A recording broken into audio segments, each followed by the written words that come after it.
Bonjour, bienvenue sur cette vidéo tutoriel consacrée au logiciel Eclipse Crossword qui permet de faire des mots croisés.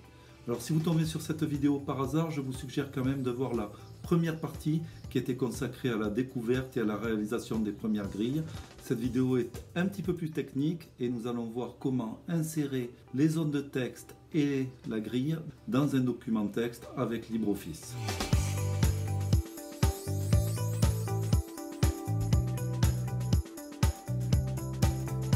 Vous pouvez voir ici sur la copie d'écran que je n'ai pas réellement saisi une traduction ni une définition, mais plutôt une phrase à compléter. Voilà, alors je viens de finir le travail et je vais donc cliquer sur Next pour avancer à l'étape suivante. Donc comme nous l'avions vu, le logiciel me suggère d'enregistrer ma liste de mots et cela il faut absolument le faire. J'ajoute la thématique de mon mot croisé ainsi que mon nom. Next. L'écran suivant, je n'ai rien à faire et je fais Next jusqu'à ce que j'ai les différents choix. Donc, prenons les onglets un à un. Je vais d'abord enregistrer le mot croisé car je prévois de le mettre en ligne sur le site d'Eclipse Crossword.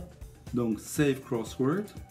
Je ne vais pas utiliser la fonction de print parce que je ne pourrai absolument pas contrôler ce que j'imprime.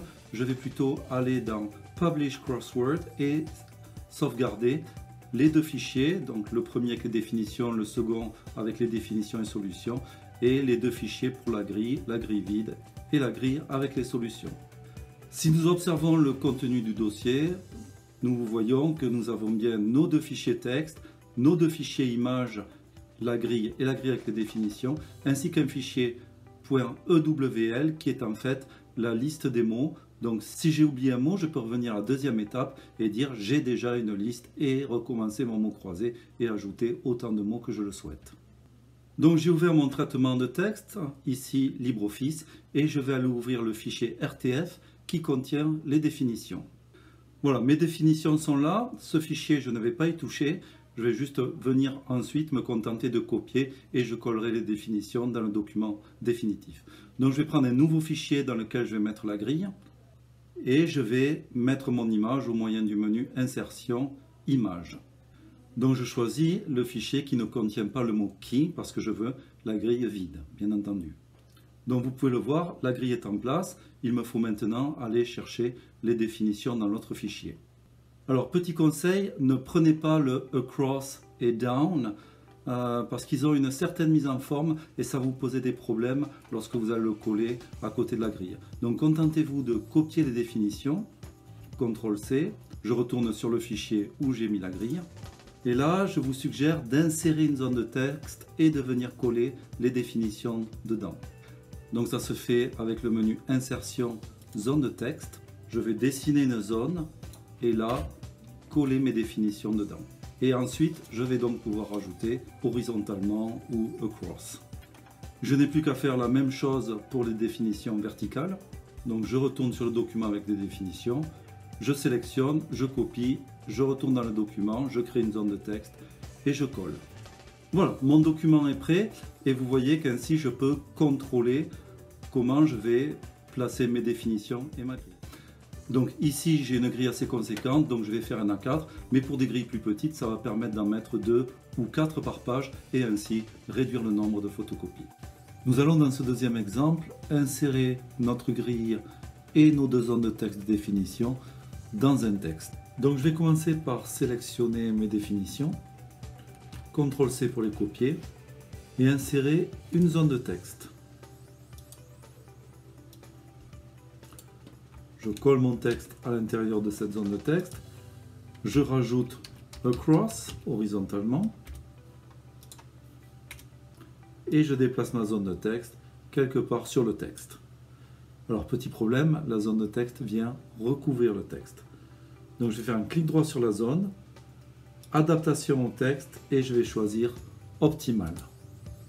Voilà. On voit que le texte encadre la zone de texte. Nous allons rajouter une bordure, clic droit sur la zone de texte, ligne et je vais choisir une ligne continue. Je redimensionne ma zone de texte au besoin et on va ménager une petite marge entre la bordure et le texte. Donc clic droit, adaptation au texte, éditer. Et ici, je vais laisser une marge de 5 mm sur la droite. Voilà, ma zone de texte est positionnée. Je vais maintenant insérer l'image, donc insertion, image, et je vais aller chercher la grille. Je vais positionner la grille sur le texte. Et comme tout à l'heure, nous allons laisser une marge entre le texte et l'image. Donc double clic sur l'image et ici j'ai accès au menu espacement. Et je vais donc laisser une marge de 5 mm à gauche. Voilà. Je n'ai plus qu'à mettre ma deuxième zone de texte, les définitions verticales.